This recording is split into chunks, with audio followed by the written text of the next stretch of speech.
I'm here with Tricia Gerhardt, who is a minister with the United Church. She's here to tell me about a very special service she's working on for tomorrow. And tomorrow we're having a Blue Christmas, our longest night service at sunset. We have one at 2 and at 7 tomorrow, and it's a service for those folks who aren't as cheery as the Christmas season sort of demands of us. People who've experienced some loss or who have had significant life changes and just find that it's too hard to be jolly and merry the whole time of Christmas. So that's surprising. I mean, people think of Christmas as a time where everyone is happy and meeting with their family, but it isn't always like that for everyone. No, especially for those folks who have significant loss in their family. So say a loved one has died, or changes in family makeup, say divorce, or if you've moved away from your family. That impetus to be together with everybody is hard when you can't fulfill that for someone else. So Blue Christmas is a time for these folks to come together and to share some time in community, to be with people who are also having a hard time at Christmas, and just to know that they're not alone and that it's okay to be blue at Christmas time. And what kind of message do you get across during your services? Mostly I just say, you're not alone. So no matter how you identify the holy in your life, you're not alone.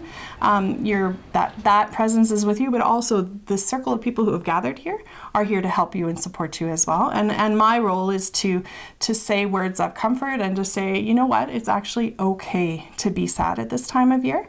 It's not wrong. Everybody grieves, and everybody grieves in different ways. And so being together offers that opportunity to have folks listen, but also to acknowledge that grief and to acknowledge those changes in life. So what advice do you have for our viewers who may be feeling a little blue this Christmas? To know that it's okay.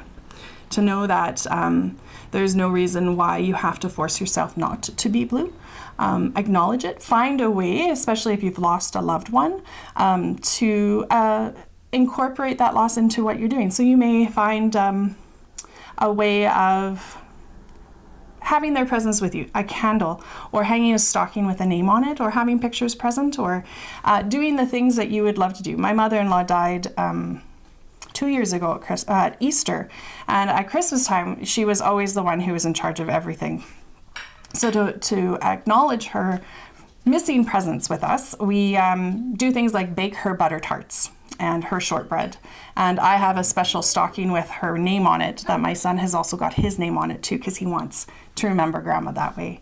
And we tell stories. So I guess if I was to say anything, don't be afraid to share those stories. Share those family stories at Christmas time. If your loved one was a terrible cook, or if your loved one just loved a particular Christmas carol, sing that song or play that song, or just live into that. Thank you so much for this. You're welcome.